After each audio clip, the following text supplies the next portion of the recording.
Good morning, everyone. Hopefully you all had a nice coffee break. I'd like to welcome you back to Ballroom 2.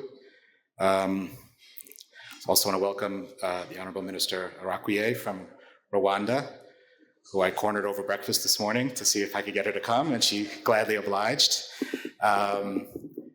So today I'm going to talk a little bit about nature and nature-based solutions in particular, including our nature-based solutions program called Nature, People, and Climate.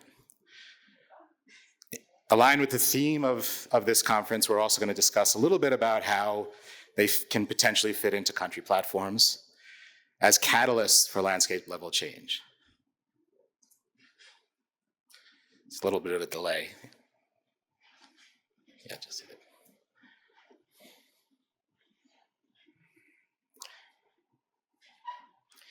So the session today, I'll start with this presentation. There will be some quizzes, so get your phones ready. You don't need to pass the quiz to get lunch, but you do need to pay attention in order to get the right answers. Then we will have a panel of distinguished partners. So Andrew Machora, who is our MPC program coordinator from the government of Kenya.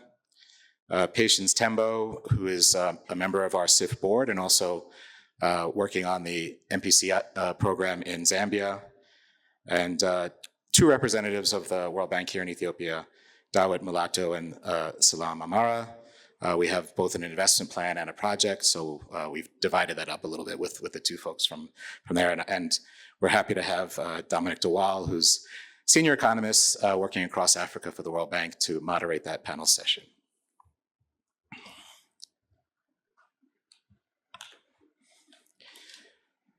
Okay, so we just heard a little bit about Arise, and this is the process that we go through with our investment plans. So in Arise, you can see on the top line, we're at this expression of interest phase. Then there's a review by an independent expert group. There's country selection, which is done by our board. And then we move to the investment plan.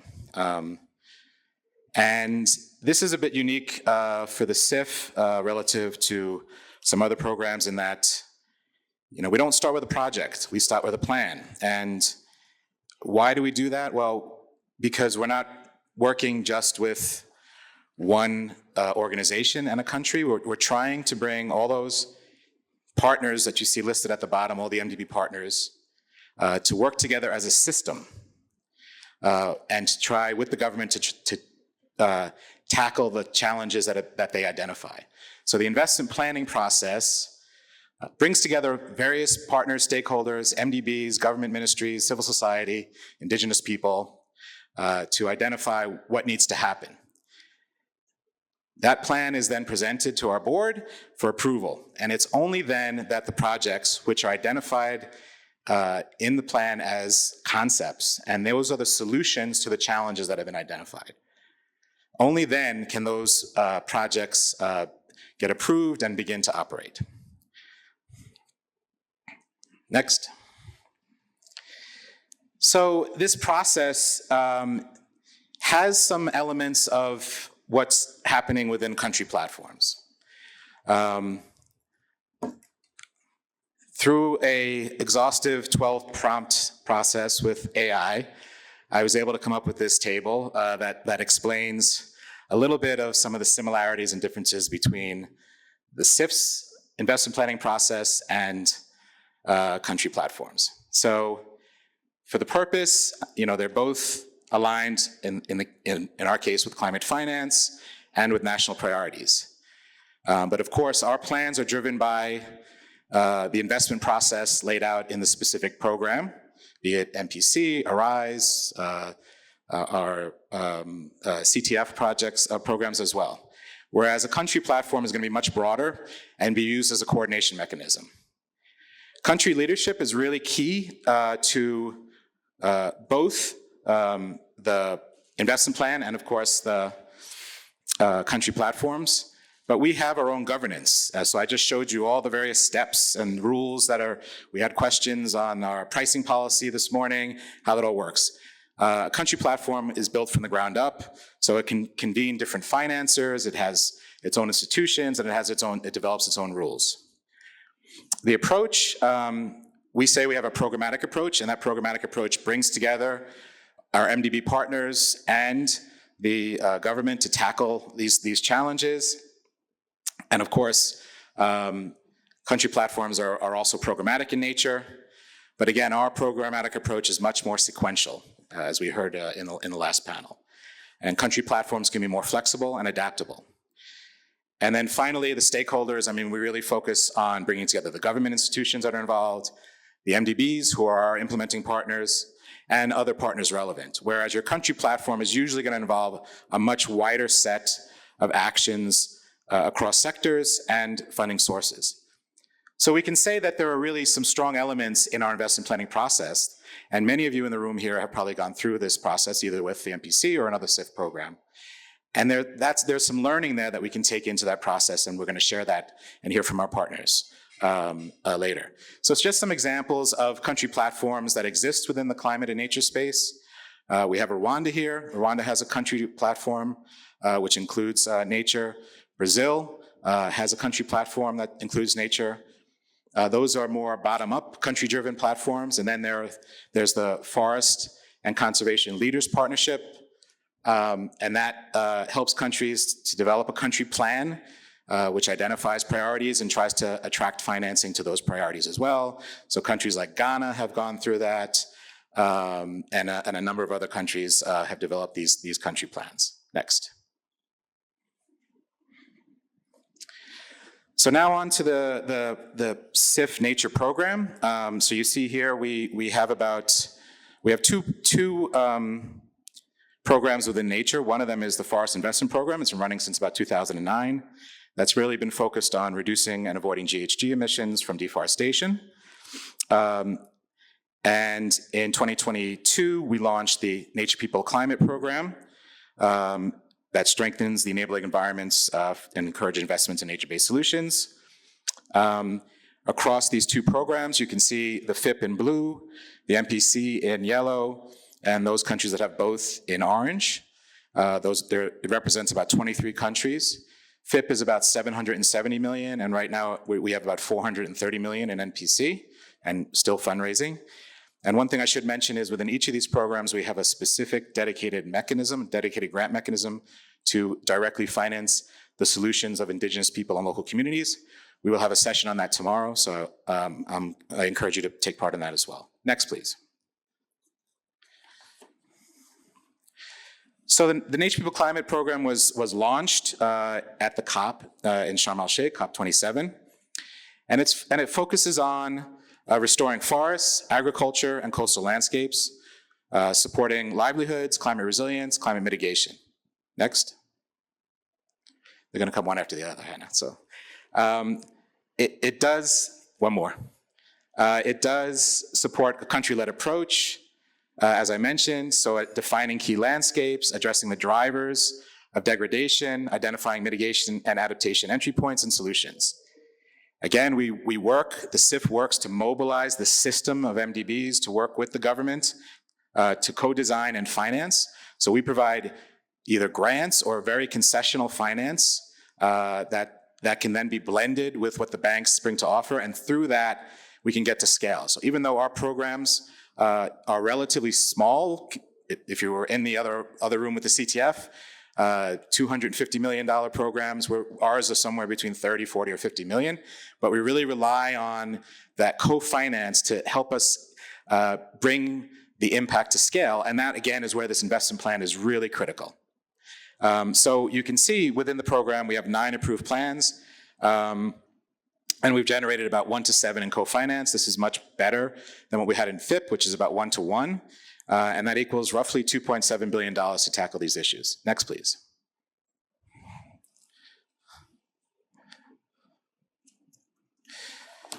Okay, so the key elements are in the name, nature. So really trying to employ ecosystem function and process as a solution to climate change. We are a climate finance mechanism, so first and foremost, As you can see on the right with climate, we're about low carbon, climate resilient development. That's the overall mission of the CIF. And in the middle, critical to all this is people. So we have to drive benefits to the population in these defined landscapes, reducing GHG emissions, reducing their vulnerabilities, and improving their adaptive capacity. That's the name of the game for the Nature People Climate Program. Next. So first, we're going to go through what are nature-based solutions. And again, many of you, next slide. Many of you have seen parts of this presentation before.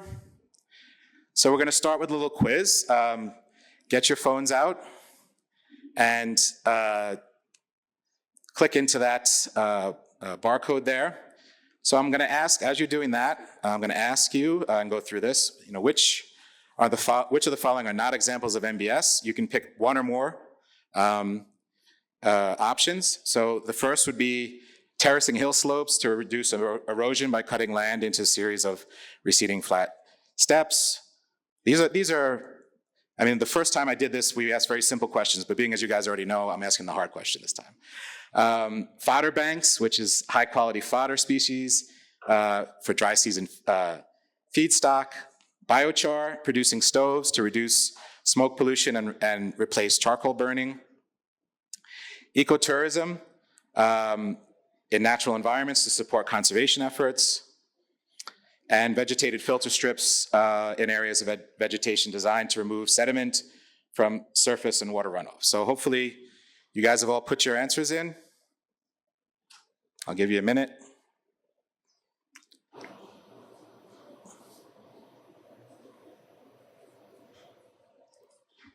Everyone ready?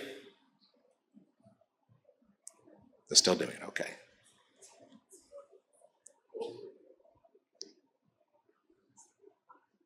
All right, still see some folks putting it up.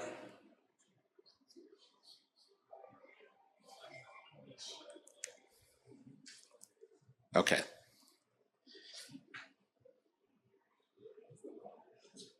Of course, it's not working. Oh, it's coming, okay. Great. Oh gosh, you guys are good. Okay, so this is, it's a little bit of a trick question, and I'll explain why that's a trick question. But I'm going to explain to you, if I, as a donor, if I get a proposal, which ones I would have some questions. And I think one of them you have rightly identified, which is the biochar stoves. Now, does that mean that we do not want biochar stoves in our NBS programs? Absolutely not. And here in Ethiopia, we do have that. But I'll tell you, within the IP process, we received a component on clean cook stoves. That was the nature-based solution. And what I said was, no, that is not the nature-based solution. The nature-based solution is what you do in order to get to clean cook stoves. So do you have land that's degraded that you can plant with quick-growing species or quick grass or tree species that are going to hold the soil, that are going to capture carbon, that's going to reduce sediment? That is the nature-based solution. This is the technology that will make that work. So it doesn't mean we cannot have this here, but it does mean that the framing is important here. The nature-based solution is around how you deploy nature for climate, and the mechanisms you're using are underneath that. I would say similarly for ecotourism. You can have ecotourism which is using sustainable construction.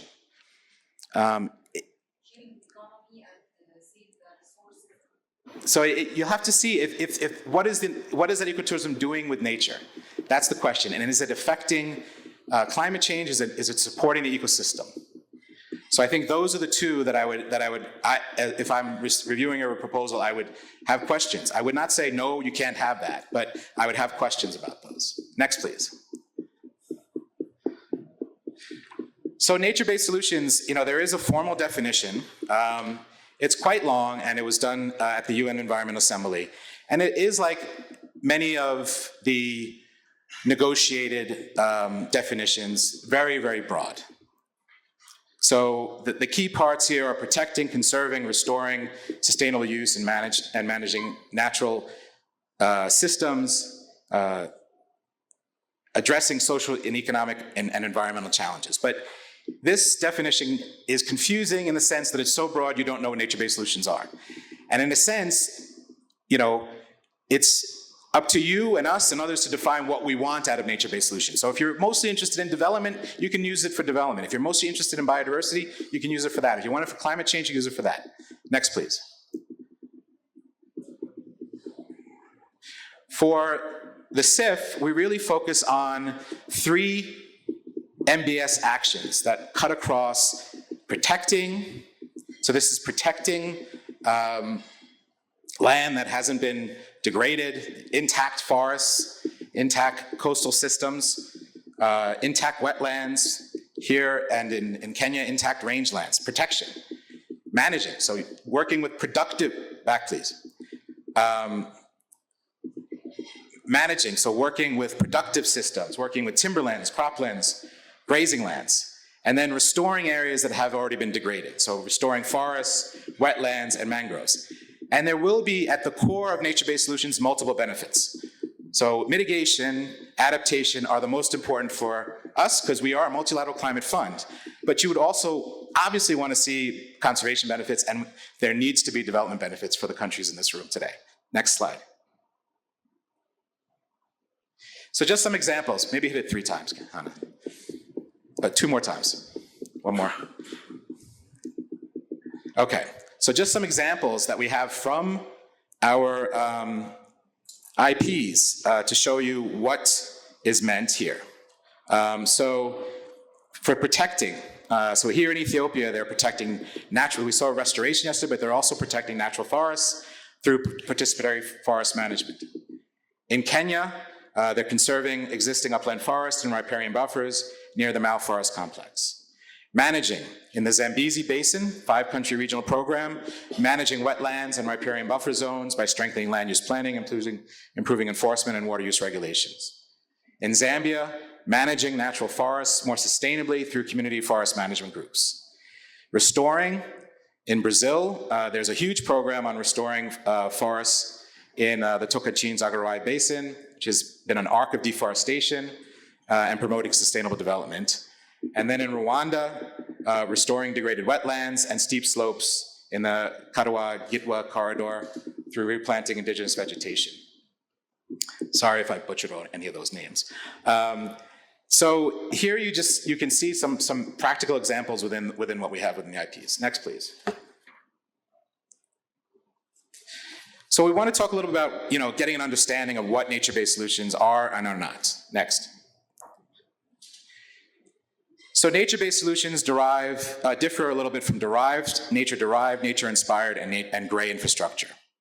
So as I mentioned, nature-based solutions, they will leverage nature for ecosystem and climate benefits and provide socio-economic benefits as well.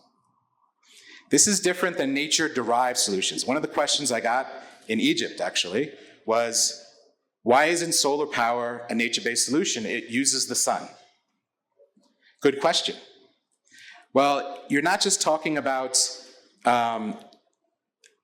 what the inputs are, you're talking about how it's benefiting an ecosystem.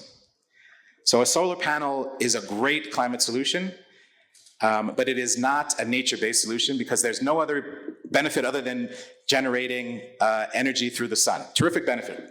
Whole programs are, but it is not a nature-based solution. And then you have nature-inspired solutions, which essentially mimic biological processes. So, these buildings with wind tunnels that mimic nature. And then finally, gray solutions. So these are built and engineered infrastructure that can work aside, or nature-based solutions can work aside them, but they don't necessarily support ecosystem function. Next, please. So this was how I saw MBS after going through this process with all these countries on nature-based climate. The most important thing is that climate cannot stand outside of development. Every country that I went to wants to meet its climate goals, but in the developing world, it is critical that that's done alongside of a development challenge. So if you have great emissions reduction, but you don't have jobs, it's a loss. It's not going to be sustainable. There has to be this mix of climate and development. And then you think about the protect and manage and restore process. So as I said, generally with a climate change project, you say, great, we're going to use a climate lens. Anything that reduces mitigation or increases adaptation is a climate solution, terrific. But as I've just demonstrated, it's not enough in nature-based solutions without actually engaging nature to achieve your benefits. So that is what's really important about nature-based solutions. Next. Hold on, I'll leave some time for questions at the end, but thank you. For the MPC program, one of the really critical things is that we have to work at a systems level. We're trying to impact a system. So how do we do that? Well, we've required that there be an integrated landscape approach. We made every country select a landscape and then demonstrate how the work that they were going to do was going to improve the management of that landscape. You know, this is an ideal scenario. We have something like this in the Dominican Republic and in Fiji, where we're going from the mountains all the way to the coast, and then Fiji actually to the marine area. Recognizing the interconnectedness of these systems, generally through water systems, so making sure that you're supporting your forests so that you don't have sediment loads coming into the rivers and affecting your agriculture.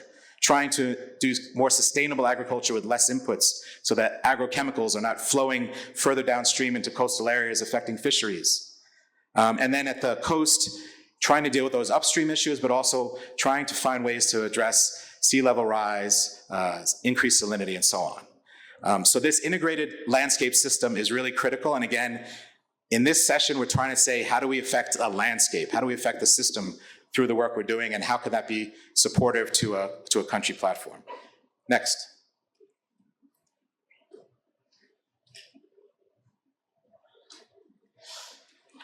First step, being as we want adaptation and mitigation, is that there should be some sort of climate risk or vulnerability assessment. So the three elements that are there is basically you want to reduce exposure, what risks are most likely, you want to lower sensitivity, how much and in what way will communities or lands be affected. So you can have overall in a country increased temperatures. In some areas it's better absorbed, in some areas it's worse absorbed. So the worse absorbed area will be more sensitive to than the one that could absorb it better. And part of that equation is also how strong is the adaptive capacity. So in the US, we have a flood, and there's $1 billion that goes in to deal with the damage. Does every country have that? What's the adaptive capacity? How well can you bounce back from that is the question. And that's critical for us. It'll be critical for the ARISE program as well, if I can say that, Jitembo. Next, please.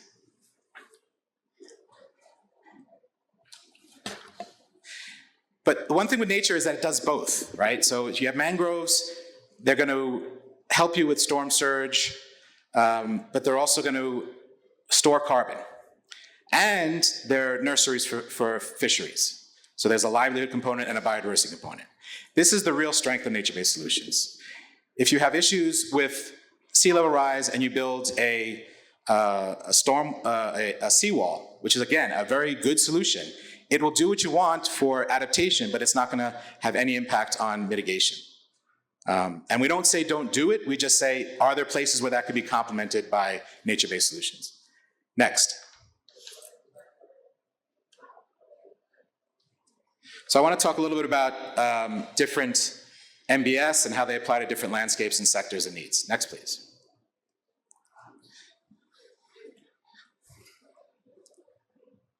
So the first, for nature-based solutions, if you have drought issues in river systems, let's say, that you might want to use for irrigation, you could have built infrastructure, but for water security and resilience, you can do things like planting vegetation, grasses, wetland restoration, thinking about what's up in the forest systems as well, how that is affecting your river systems. So all these ways will help you to deal with droughts in that they're better at retaining a water supply. If you have restoration, floodplain, and wetland restoration, that'll help you deal with the impacts of climate change in times of drought. Next, please.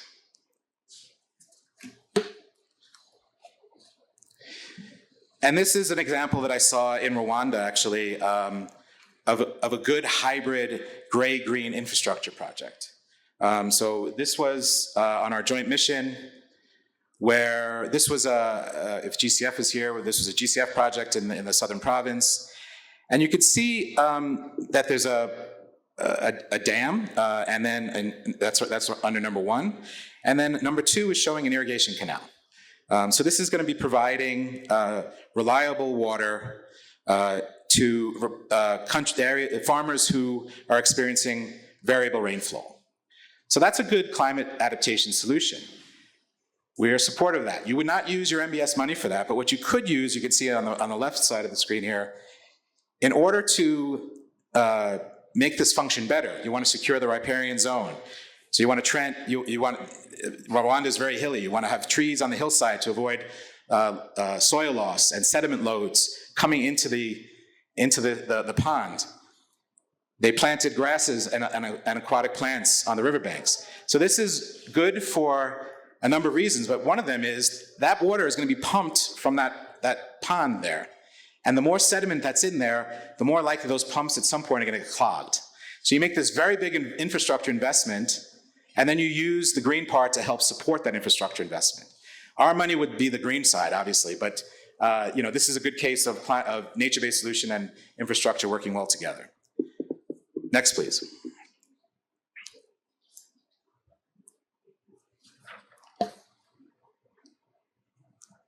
Is it coming? Okay. So this is an example of how it can work at the coastal areas. So this is a pretty good example because we can see something like this in Fiji, where the plan includes both border walls, so break walls are here, and mangroves that will help block tidal surges and saltwater intrusion. So again, you can have both natural and man-made infrastructure solutions working together. Next.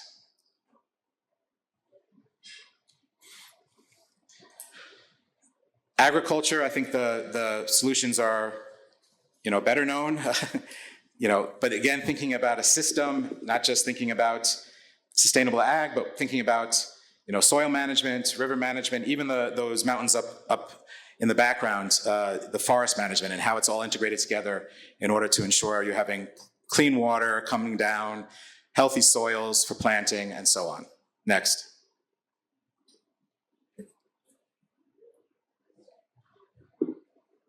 Okay, so now we've gone through these MBS. It's your next quiz. Less information here for you. So the question here is, which nature-based solutions are best justified by the climate change of increased evaporation of water or evapotranspiration due to drought? So on number 1, you can see the picture there. There's a solar-powered drip irrigation. Number 2, restored wetlands for buffer zones. Number 3, greenhouses. And number 4, salt-tolerant crops to protect against soil salinity. So hopefully, it looks like you're thinking. Have his answers in. Still working on it. Give you a second. Again, that could be more than one answer here.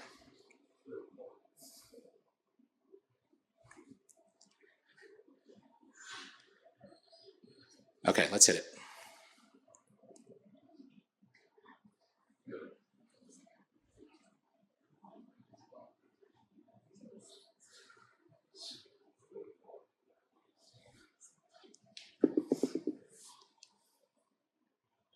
Ooh, it's a pretty even split.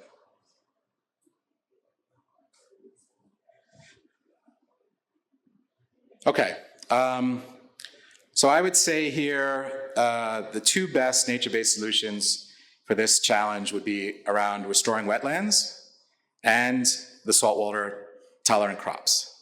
So again, our solar-powered drip irrigation, excellent adaptation solution, not necessarily deploying nature. Our greenhouses, again, absolutely part of a climate adaptation approach to provide food security, but in and of itself, it's a man-made structure. So those are the 2 that I would say are the most aligned with nature-based solutions. And with that, I would like to say thank you. Hannah, next slide. And at this time, well, I'll say thank you. You can clap if you want. I'm going to bring up our panel, but I'm also going to leave, how much time did I use? Just as they come, so the panel, I'm going to invite you guys up. Please come up now. And while they're doing that, I'm going to see if there's any questions that I can answer quickly before we turn over to the panel. You had a question. You were the first one. Can we get a mic here? Hannah? Mike?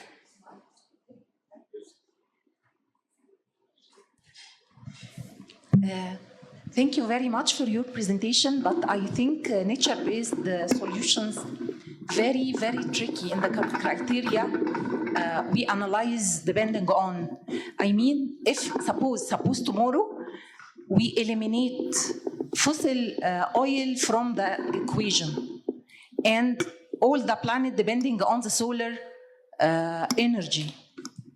So we stop nature from crying. Why it's not a nature-based solution? Yes. This is number one. Another question? Or? Yeah, number two, if we suppose that farming mangrove is a nature-based solution. We didn't farm mangrove in Egypt. So when we are talking about the nature-based solution, we have to choose the global solutions, not only could be applied in one country rather than the other. Thank you. Okay. No, I think that the first question gets at the heart of what I was trying to say. We agree 100% that solar energy is an excellent climate solution. We are supportive of that. We have hundreds of millions of dollars that are going into that. What we're saying here is that there also are other parts of that solution. So it's not a competition. But what's key to nature-based solutions is that in and of themselves, they should be providing services to the ecosystem. So a solar panel is an excellent adaptation solution. It reduces greenhouse gas emissions, GHG emissions, but it is not in and of itself providing any benefits directly to nature. So that's the challenge. And the second, sorry, on the mangrove farms, what was the question? I missed that one, I think. Farming the mangrove is a nature-based solution? Again, my guess would be probably. Just an observation that the nature-based solutions have to be global, and could be applied in all countries, I mean. No, that's the one big difference between adaptation and mitigation is that you're really looking at the context. And the reason why I'm saying probably is, what challenge are you trying to address with that? In most cases, I'd say yes. If you're going to plant mangroves, they're natural. They're going to provide all sorts of benefits to the system. But it depends on the context and what challenge you're trying to get to. So it doesn't have to be every country does. Palm dates in Egypt or along canals have been done for hundreds or thousands of years. It is a nature-based solution. Not every country has palm dates. So the context absolutely matters, and you want to find solutions that are going to work best with that context. Okay, I think we are running out of time quickly, so I'm going to stop here, and I'm going to turn it over to our panel and invite our moderator, Dominic DeWall, up to lead the session. So Dominic is a senior economist at the World Bank. He's worked across countries in Africa and the Middle East, and over the last 5 years has led these country and climate development reports for Kenya, Malawi, Zimbabwe, and Zambia. These reports examine what countries will look like by 2050 and how they'll be impacted by climate change, and what countries can do to achieve development goals in the face of climate impacts. So Dominic, over to you. Thank you. Thank you very much indeed, Paul, and indeed for not only reminding us all what nature-based solutions are about, but also the main topic of discussion here, which is going to be about the investment plans and the country platforms. So let me just quickly reintroduce the panel, our distinguished panel from the left-hand side, your right-hand side. Andrew Machora, Resource Mobilization Manager at the National Environment Trust Fund in Kenya, part of the Ministry of Environment. And having worked with him for a long time and linking this to country platforms, he's an excellent mediator. And I think you all need mediators in this process. Patience Tembo from Zambia is the Assistant Director of Policy and Planning in the Ministry of Green Economy and Environment in Zambia. And I've just finished the Zambia Country Climate and Development Report. And I find it so interesting that people like Patience have moved from the Ministry of Finance to this relatively new Ministry of Green Economy and Environment. So welcome, Patience. Thank you so much for joining us today. And then, as Paul pointed out, we have two wonderful panelists from Ethiopia. Selamwit Amare, who is an environmental scientist who's specialized in sustainable land management and many other aspects of nature-based solutions, and really works at the intersection of science, policy, and practice, and works with the World Bank as a consultant. Then Dawit Malatu, who is an environmental economist like me, and works for the World Bank for the whole of the Africa East, based in Addis, and has worked on forest landscape restoration in Ethiopia, NDCs, but also natural capital across Africa and even other continents. So welcome, panel. Please give the panel a hand. Right, to begin with, I'm going to ask you all just to help the audience get a flavor for the investment plan that you worked on in your respective countries. So the question is the same question to all of you, which is briefly walk us through your country's investment plan, focusing on these four things. What types of landscape does the investment plan cover?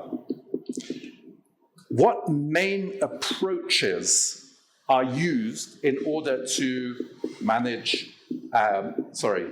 protect, manage, restore? Who are the key actors? And what's the main objective? What are you ultimately going for? And so I'm going to start with Andrew, please. Tell us about the Kenyan investment plan. Thank you. Thank you so much, Dominic, and good morning, everyone. My name is Andrew Machora. I work with NetFund, National Environment Trust Fund, which is a state corporation under the Ministry of Environment and Climate Change. And our mandate is mainly to mobilize and manage resources for environment and climate action. So I work at NetFund as the main coordinator for Kenya's Nature, People and Climate Program. So to start us off, maybe just to give you information on where we are with our NPC program. Our NPC program was endorsed sometimes back in February last year. And our investment plan was allocated around $34 million from the CIF. And with that, we are expected to mobilize $121 million worth of co-financing. So we are now currently working with 3 MDBs, that's World Bank, the FDB, as well as IFC, to develop projects, a pipeline of projects that will enable us to unlock the funding. So in terms of the focus areas of our NPC, our Nature, People and Climate Program is focusing on 2 distinct landscapes.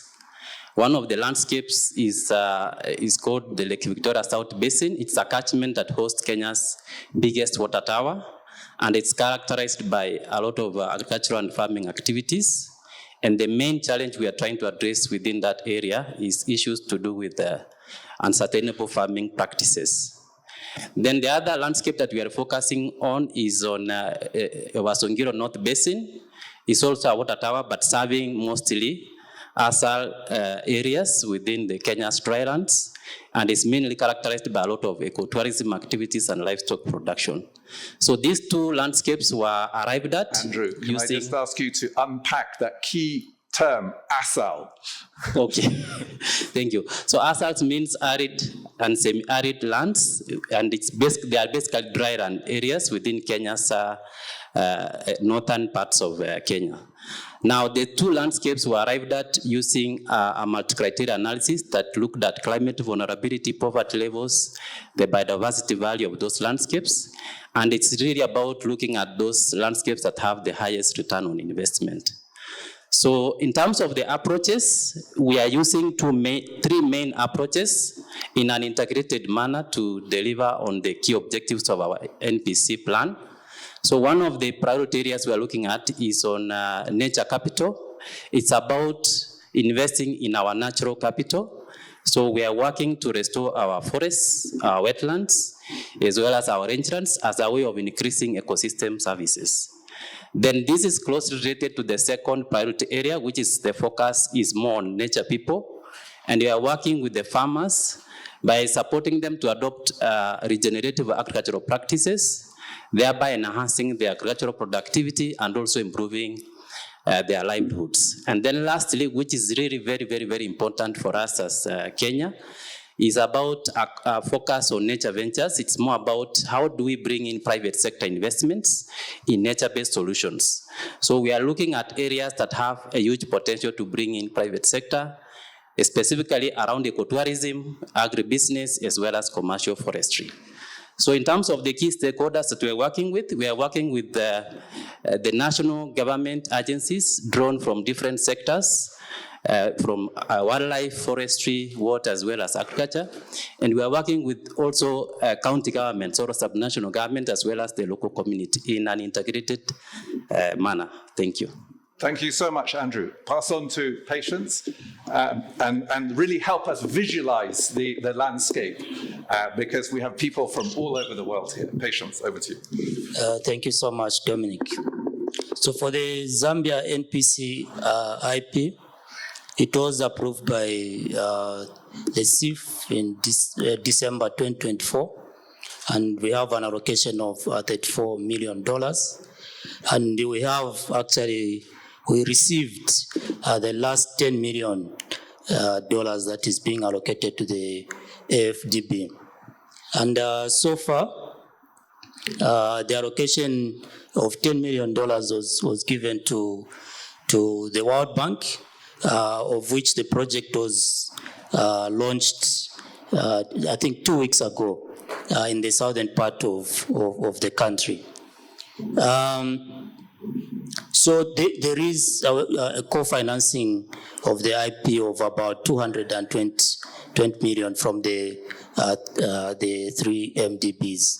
So when we come to the landscape of the IP, it adopts a broader landscape approach, specifically targeting Copper Belt, Central and Northwestern province.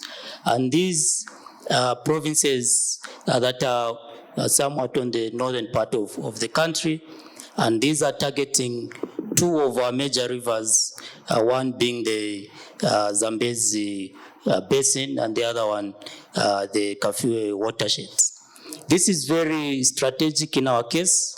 For those that follow Zambia closely, we had a terrible drought in the season of 2023 to 2024, of which our electricity, we could only receive electricity for 3 hours.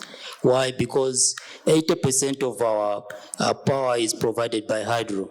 And so you can imagine how affected the country was economically, the livelihoods, and so on. So we are targeting this area, the Zambezi and the Kafue watersheds, as well as targeting the livelihoods of over 110 hectares of forest-dependent communities. This is why one of the NBS activities that Paul talked about earlier, where we want to form community forest management groups. And this is the strategy that we've seen working, in which the communities are the ones taking care of the forest themselves. And so if we can protect these watersheds, we are guaranteed of the water itself, that is going to help us also in terms of agriculture. So the areas that we are looking at in the IP is climate smart agriculture, livelihood resilience, as well as protection of our watersheds. The key partners that we are working with, firstly, is the government ministries themselves, as Minister of Green Economy being the coordinating ministry in terms of the environment, working with other ministries like agriculture, energy, and so on, as well as the involvement of the private sector, the NGOs, and the multilateral development banks. Thank you. Thank you so much, Patience. And really, the Country Climate and Development Report, which we've just finished for Zambia and launched in Zambia, showed that under a dry, hot scenario, Zambia could lose 25% of the hydropower output by 2050. So this type of intervention we need to really strike early and move quickly. So, Salam, I'm going to jump to Dawit and then come back to you. Dawit, could you just again tell us about the landscapes and the ultimate objectives of the investment plan? And then I'm going to, Salam, tell us about the approaches and the key actors. Yeah, good afternoon. Maybe we passed the middays. Anyways, it's a pleasure to be here and really welcome you all. So before I respond, because as an economist, I want to tell you some numbers, especially we are focusing on sustainable land management. So in Ethiopian case, with the recent assessment, it shows that the cost of land degradation will take close to 23% of the GDP of the country. At the same time also, annually, the cost of land degradation will go to close to $37 per hectare per year.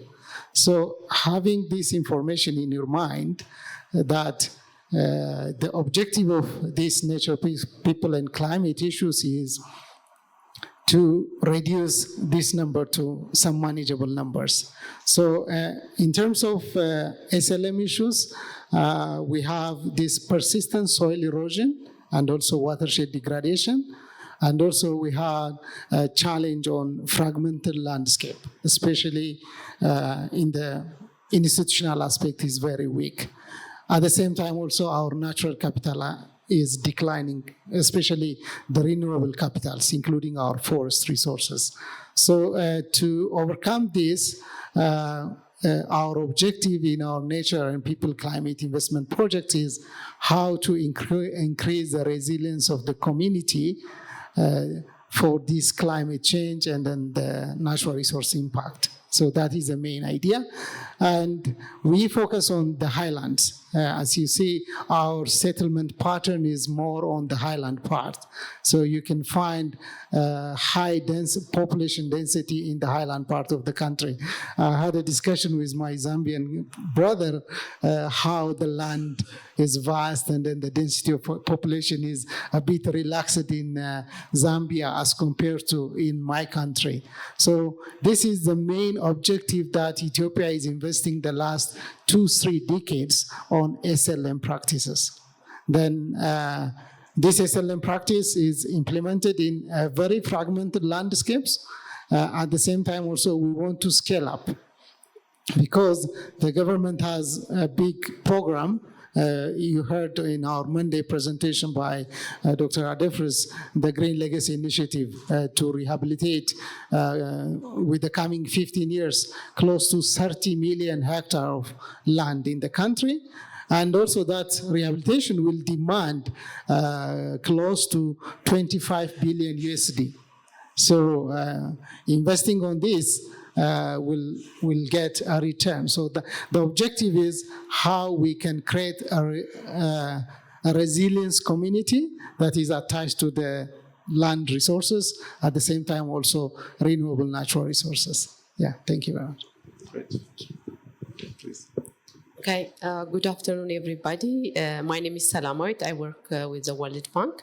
So maybe a follow-up with what my colleague David already mentioned regarding the resources, I mean, the investment plan from the NPC. The total financial envelope from the IP is around more than 500 million USD for Ethiopia, and the explicit financing from the CIF is around 37 million USD. And this 37 million USD is split between different implementing entities, including the World Bank, the IFC, and the AFDB. So for us, for the World Bank side, the main objective is to work on sustainable forest management, cooperatives establishment, and afforestation, reforestation, participatory forest management, etc. But this CIF money integrates into a big program, a big government program called CALM 2, which is Second Community Action for Landscapes Management Program, which is a program for result program that's mainly supported by the World Bank IDA financing of 200 million. And we also have development partners, for example, the Nordic Development Fund that finances the private, engagement parts of the program. And also we have a scale that finances the carbon market, specifically more from the soil carbon. So on the approach, I would like to say a few things about CALM, especially in the previous SLM efforts, we actually focus on watersheds, a small planning unit with an area of 500 to 1,000 hectares of land. But we found it like fixing a single room in a burning house when we work on only in a single watershed. And we're moving more into a landscape approach, and we want to cover more areas. But the caveats of the previous SLM efforts was that they only focus on private farmlands and small patches of forests, and CIF really helped a lot in terms of moving from a watershed to landscape approach. That's one thing. We moved a lot from small planning unit of watershed to landscape approach. And the other one, and the very innovative nature of the CALM, is a program for results. We pay to the government upon verification of results. We don't finance inputs, so we verify, and that the payments that's how the payments are made. That's one thing, but we completely also rely on the government system. We don't have a parallel structure of projects. We rely on the government system, on the government procurement, on the government monitoring and evaluation, on the government financial management, and also on the government technical expertise. That means we are strengthening the government capacity. Even if we're living in 5 years' time, the institutions will sustain. That's one approach of this engagement. And the other one is a cooperative, the establishment of cooperative at a community level. We have platforms at a national level, which we call them Ethiopian Investment Framework for Sustainable Land Management. But the actual drivers of this framework to the ground are the cooperatives, the community cooperatives. We have the proclamation approved by the Council of Ministers through the first CALM, and now we are operating through these cooperatives. They are the entry points. Whenever any development partners or any project comes into those areas, they don't start from the scratch. They work with the cooperative, and also now we are very closely working with the IFC to improve the business capacity of the cooperatives. So again, for that, we really need those institutions. So they are key in terms of implementing the actual SLM efforts on the ground. One final thing I would like to offer is also on the prioritization. Before in Ethiopia, we just go to areas that are degraded, and we try to invest, restoration activities. We don't study, how much impact we are making and how much return we are going to get. But now we have this investment prioritization tool. We are using that to make sure that we are investing in an area where we get maximum returns. That's one aspect of this design for CALM 2. For CALM 2 mean, again, the CIF and NPC as well. So on on the actors of this program, there are several actors, including governments, development partners, research organizations, and most importantly, the community cooperatives on the ground. So when we see the government, the lead implementing agency are the Ministry of Agriculture and Ministry of Agriculture, the lead implementing agency, but other ministries, for example, Ministry of Finance, they work on the carbon, the carbon marketing negotiations. The Ministry of Planning and Development also works in this project, and the Ethiopian Forestry Development Agency is also the lead implementing agency for CAL. In terms of development partners, as I have explained in the beginning, we have the Nordic Development Fund, the SCALE, and the CIF, who hugely contribute to this program. And research institutions from CALM experience, from the previous experiences, we did a lot of research to just understand whether what we are doing really making an impact or not, and we really want to learn from what we did before. So these research institutions, they are called EIAR, the Ethiopian Institution for Agricultural Research. They also engage in making sure that we are learning from what we have done so far. So yeah, that's it from my side. Thank you very much, Dominic. Thank you very much, Salam. So staying with Ethiopia, I want to go back to Dawit. And Dawit, tell us, you have this enormous Green Legacy Initiative program going on here, which predated, at least to my understanding, the investment planning process. So how did the GLI influence the investment plan? But also, how did the investment plan perhaps try and influence the GLI?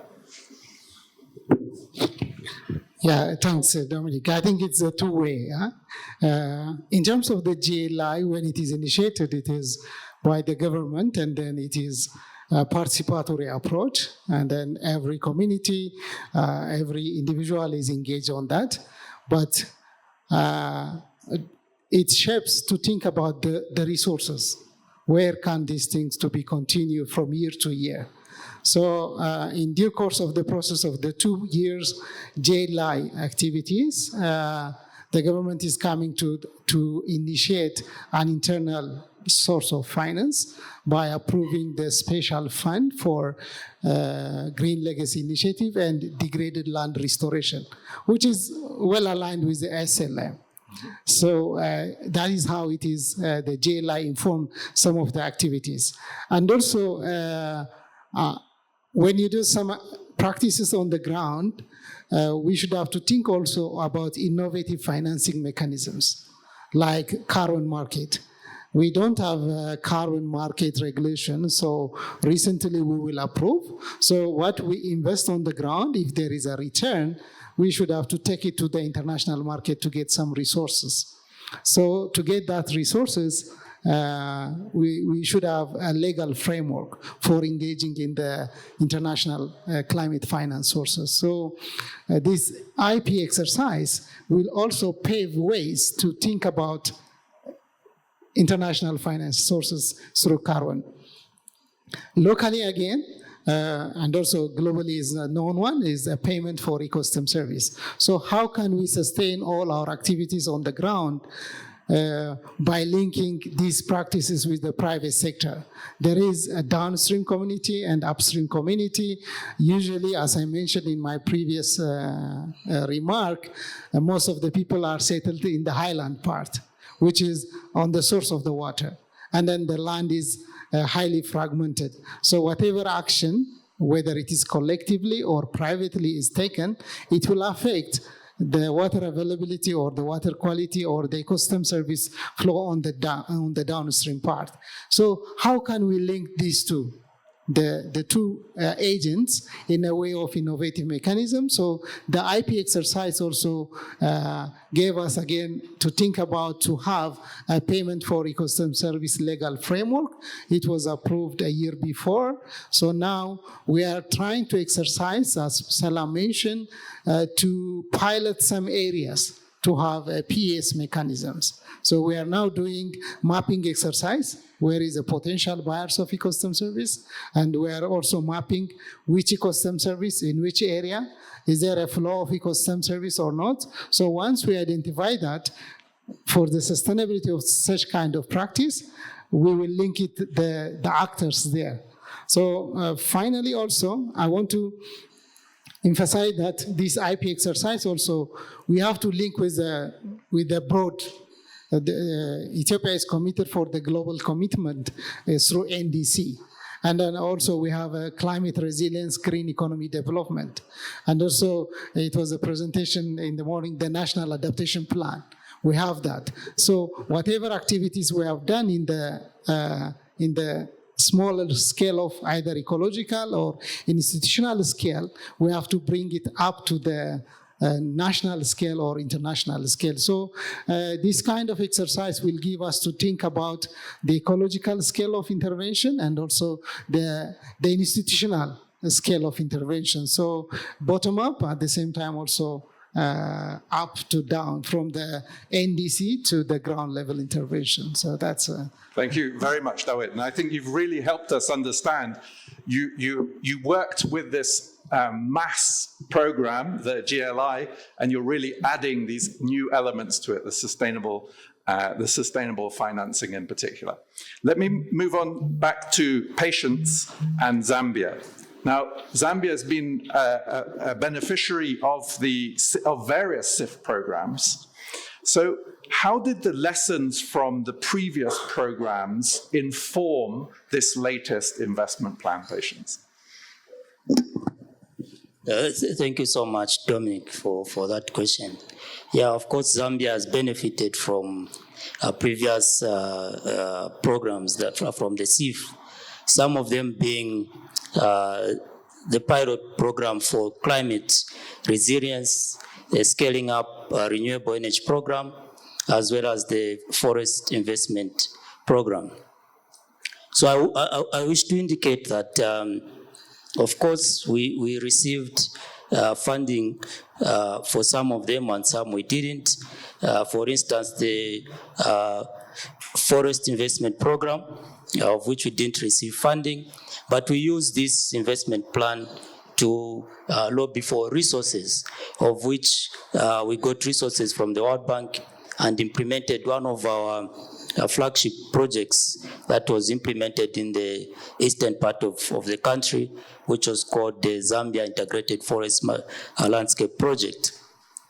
And this has culminated into, or transitioned into, a jurisdictional project. And it is now focusing on emission reduction. And so far on this one, we even had verifiers who came to check on the carbon credits. And we hope as Zambia, we could now sell the first credits on the market. So the transition from these programs to the PPCR reflects a move from viewing climate change as a standalone disaster risk in terms of the PPCR or a power sector issue like the ESREP. What we experienced is that, for instance, for the ESREP, it was being managed by the Ministry of Energy. And so it felt like that was an energy project. So those are the lessons that we learned. So towards this, we have an integrated approach where nature-based solutions drive economic growth. And you asked how it informed the Nature People Investment Plan. So when developing the Nature People Development Plan, it wasn't a start from scratch effort. It was built on strategic foundations laid by the previous CIF program. So we moved from project-based to landscape planning, and the NPC adopted a broader landscape approach, like I indicated earlier, specifically targeting the central copper belt and northern parts of Zambia. So it recognizes that you cannot protect the basins, like I indicated, on the copper belt without addressing the livelihoods of the people that stay there. The other lesson that we learned is that of vertical and horizontal policy integration. we learned that climate resilience cannot live only in the Ministry of Finance and National Planning or in a single environment office. It requires vertical integration from national policy to grassroots action and horizontal coordination across ministries. And to that effect, as Zambia, we have what we call, or what is called the Budget and Planning Act, number one of 2020. This supports the coordination structures that we have as a country. So it establishes what we call the National Development Coordinating Committee at the national level. And then we have at the regional level what we call the Provincial Development Coordinating Committees, as well as at the sub-national level, the District Development Coordinating Committees. And at all levels, they do monitor these programs and activities that we set for ourselves. And every quarter, there is a quarterly meeting that is organized for us to report on this. And as I speak right now, actually, we have that meeting going on back home. Aside from that, using the National Development Plan, we have 5 pillars of the National Development Plan. And these pillars have been clustered. So each pillar is a cluster. And in each pillar, we have both state and non-state actors. And all these reports on the deliverables that we've set for ourselves in the National Development Plan, and of which some of these speak to these international commitments that we've made for ourselves through the NDCs, the NAP, and as well as our national green growth strategy that we've developed. Therefore, the Nature, People and Climate IP was developed with heavy emphasis on interministerial coordination. It bridges the gap between the Ministry of Green Economy and Environment and other sectors such as agriculture and water, ensuring that the nature-based solutions are embedded in national economic planning. The other lesson that we learned was participatory planning and the closeout mission for the PPCR, which used participatory reporting. This allowed local communities rather than just consultants to define what success looks like. And this informed the NPC inclusive resilient livelihood programs. It specifically included targeted women and youth access to finance and ensuring that the people most affected by land use changes are the ones managing the funds. So what can the other countries learn from us? Of course, I mentioned this institutional coordination, community buy-in, as well as to see that nature-based solutions are a bridge.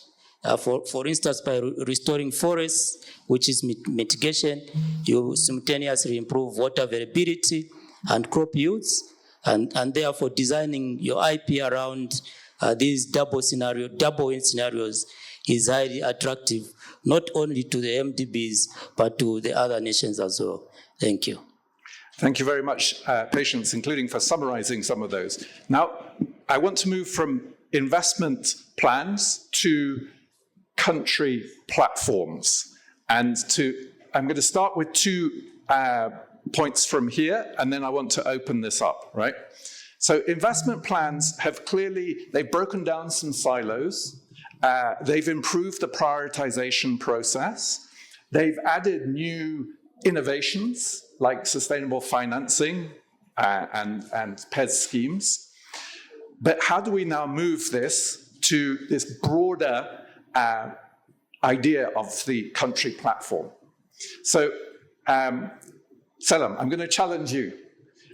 Tell us a bit how you think you could take the existing investments and really turn it into a platform which crowds in public and private finance. And then, Andrew, I'm going to come to you to do the same. And then we're going to come out to the whole audience because I think this is really what we want to discuss. Yeah, thank you very much. On national platforms, when it comes to Ethiopia, I really would like to give a background on ESIF again. So we have investment framework for sustainable land management. There are two generations of ESIF. The first one is ESIF 1 that runs from 2008 to 2023, right? And then the second one from 2024 to 2038. So this is not a project, this is not a donor-supported program, this is a government partnership, and that's led by the Ethiopian government, and it involves development partners, it involves research organizations, and it involves several ministries. And the main change from when we move from ESIF 1 to ESIF 2, in ESIF 1, the main actors and the main implementing agencies for this SLM were the agriculture and the natural resource management sectors. But now, land degradation is a problem of everybody. So everybody should take the responsibility, even the mining sectors, the urbans, the infrastructure. So we need everybody to get involved. And again, one improvement or upgrade from ESIF 1 to ESIF 2 is we really want to make it at a landscape, as I mentioned. The previous was a watershed approach. We want to move to landscape approach. So this partnership really brings together development partners, MDBs, and different research institutions to work together to curb land degradation and improve the Ethiopian natural capital. So for Ethiopia, the question is not whether we are having the right national platform. The question is how we are going to finance it. So that's how the CIF is helping us. For example, we are moving from a watershed to landscape approach. That's how the CIF helped in moving, and that the CIF makes this happen on the ground. So that's one thing. But some lessons, at least from the Ethiopian context, from CALM 2, is on sustainability. I would like to highlight two things on sustainability. So speaking of sustainability, I would like to classify between institutional sustainability and financial sustainability. So the Ethiopian experience is, it's a decades of experience when it comes to land restoration, but it's mostly financed by the public financing. So we want to move more into a private sector financing on the institutional sustainability. One of the best experience from CALM is, as I have explained in the beginning, the first one is the PRR approach. We completely rely on the government system. That's one lesson. And also on the institutional sustainability, we, as a World Bank especially, we did all the groundworks, land restoration, land tenure security, cooperative establishment. Then what? The people need to get benefited from those restorations, right? So the next step, at least some innovative aspect of CALM 2 are to bring in private sectors. We are very closely working with the World Bank private sector arm, which is IFC. Not only we are very closely working, but one of our colleagues who are sitting at the back, so Salam is also the co-TTL of this program. So we are very closely working with the IFC. And as part of this program, we are aiming to reach out to about 2,000 cooperatives to provide this agribusiness leadership trainings that is designed by the IFC. And we were going to create at least 10 value chains for the farmers. So when we are out as a CALM, so the private sectors will always be there, and they are capacitated, the cooperatives are capacitated, the private sectors are capacitated. So that's how we're planning to make this investment sustainable. That's one thing. And the other one is the carbon market. When it comes to carbon market, historically, at least for Ethiopia, it was only focused on forest carbon emission reduction, but now we're moving into soil carbon as well. So we're providing technical support to the government of Ethiopia in establishing, sustainable MRV system to account soil carbon as well. That's also one thing that the CALM 2 will leave behind when we finish the program. So all the benefits coming from the carbon market will go through these cooperatives. The institutions are already established.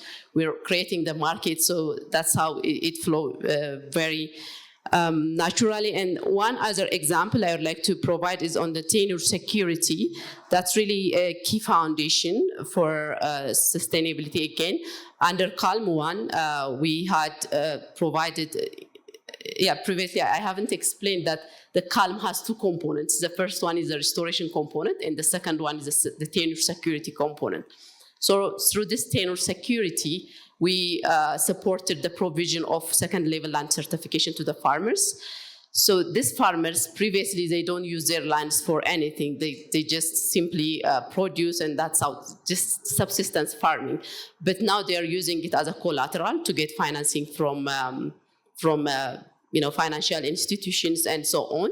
That's also one thing that the CALM provided. So most areas, especially the privately owned farmlands in the Ethiopian highlands, are now securely registered through this land registration. So that's all I can say. Thank Can you. I wind you up there? Okay, good. Yeah, because that's a really interesting point. This idea that you're also looking at land tenure security as a mechanism to start broadening and getting private sector and commercial financing in. I want to go to Andrew. Forgive me, Andrew. You are the resource mobilization manager. How are you going to take it from being that for NetFund and the Ministry of Environment to building a country platform for Kenya? And then I'm going to come out to everybody else. Thank you so very much, Dominic. And indeed, it's a very interesting discussion. And for us as NetFund, National Environment Trust Fund, we really play a very strategic role of mobilizing resources for the sector or the environment sector. And as such, our key role, or the key role that I really play in there, is to convene and coordinate different actors or stakeholders within the sector with an aim of course, developing programs and projects to unlock resources. First, to just relate it to the SIF program, I think we are really grateful for the partnership we have with SIF, because through that process, NetFund was able to create a structure that was very instrumental in planning and development of the Kenya's investment plan. And we have also established structures that will enable us actually start the implementation or support the implementation of the key projects and programs that we have in our IP. So as an example, we established a technical working group that is drawing a representation from different sectors, as well as different levels of government, having representation from the national government, county government. We even had representation from the indigenous peoples and local communities who were able to actually share their views and inputs into the investment planning process. And our approved investment plan now has established very strong structures, including a steering committee that's chaired by our PS at the State Department of Environment and Climate Change, that would provide overall leadership and coordination with other PSS as well as other agencies.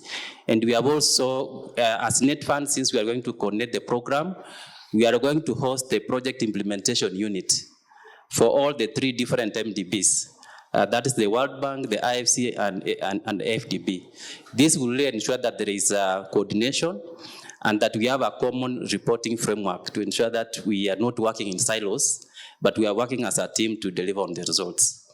But just speaking of sustainability of the platforms, I think it's really very important to realize that even as we are talking about landscape restoration and landscape management, we have to recognize the fact that these are intersectoral issues. It's not just one sector approach. We have to bring in all the different sectors. We have to recognize that different roles of government also play a key role.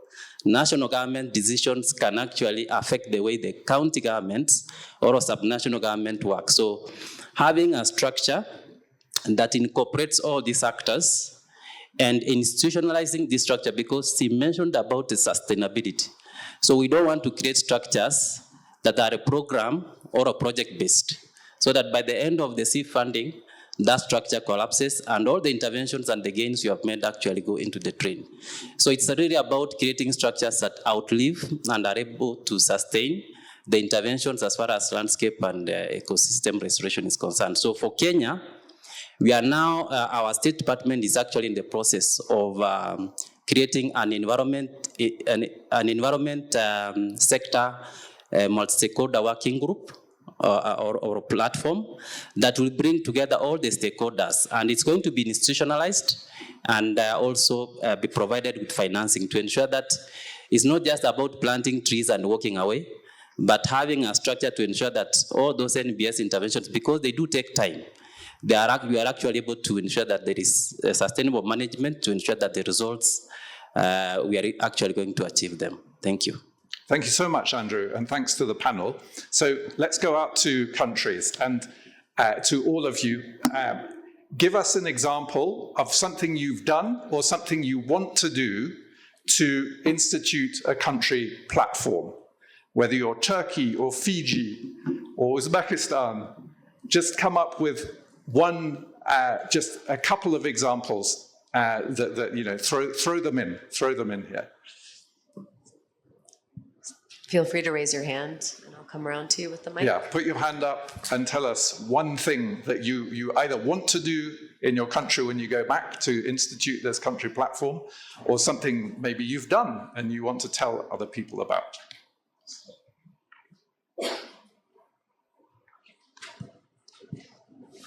Just one volunteer and then we'll let you go to lunch, don't worry. Maybe that's it. Thank you. Hello, everyone. I'm not a country representative, first of all, but a C fellow with IFC. And throughout your conversations, first of all, thank you for this panel.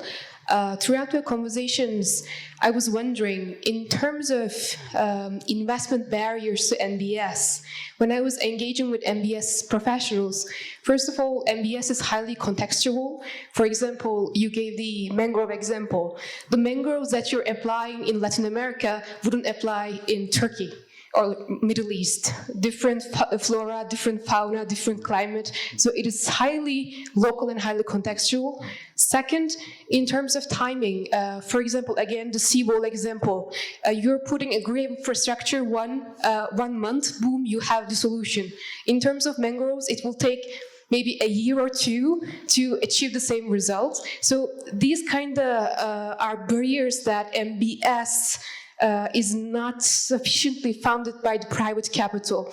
So I was wondering, in terms of crowding in private capital, have you had any successful examples that you attracted private capital without concessional financing so that your business plan was solid, that increased the appetite of the private capital? If no, then which solutions that you would propose for, I don't know, to have a solid business plan, that you have this financial sustainability that you've been talking and attracting private capital? Sorry, that is not an example, but it's a question. No problem. Let's come back to that. Has anybody got a point that they want to make on country platforms? How you would move to a country platform? What you've done to move to a country platform? No? In that case, I'm going to come back. I'm going to ask anybody on the panel. Doit, you want to answer that one? Yeah, she was asking about something with the private sector. We have a good example in malt barley. I think I will forward for Salam to reflect. This is malt barley private sector, which closely work with the community. So it is a crowding private investment in this activity. Probably 1 minute for Salam to say a bit of that. But I want to add also on this aspect, when we are saying on communal land restoration, it's not only about restoration. It is a mechanism to create for young generation who are landless to use that restored area to do beekeeping exercise. And then in our SLM practices, when we are doing restoration practice in communal land, it also gives an opportunity for landless young people to use without affecting the restoration activity for a positive environmental externality. I want to highlight that point. But a good example, maybe Salam can say on malt barley. Please. The other Salam, the IFC Salam, which... Oh, the IFC Salam. IFC Salam, thank you. Please, do you want to come in on that point? And then I think we have to wrap it up, right? Yeah, okay. Thank you very much for the opportunity. Yeah, we're trying to bring in the private sector as much as possible within the SLM project. We see the restored land to be productive. Increasing production and productivity is one of the way to do that. And for us from the IFC side, we are currently working in the malt barley sector, where at least in Ethiopian context, we really need around 250,000 metric tons to be supplied to around 4 malters in the country. One of them is IFC client with needs around 80,000 metric ton. So we are using the rehabilitated land from the calm areas to be the suppliers of seed, to be the suppliers of grain. And the private sector is coming in with good agricultural practices, climate smart solutions, mechanization services, and by the end of the day, it's the guaranteed market.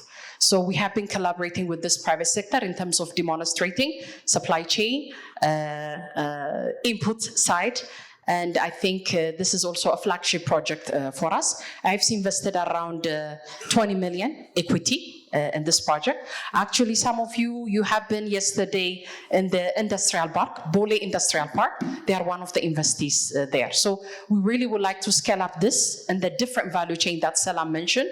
We have in the SLM and the upcoming Calm 2 program around 10 value chains, and IFC would be bringing those off-takers to work with the smallholders to be the off-takers of the product, and hopefully to share our experiences in the upcoming Seafood Exchange program. Thank you. Thank you very much, Salam. That's a very concrete example. Good. So we clearly need to talk much more about country platforms, which is good, because I think tomorrow is dedicated to country platforms, right? Okay, so just give the panel a big hand. Thank you very much to all of you. And I believe we're proceeding to lunch now.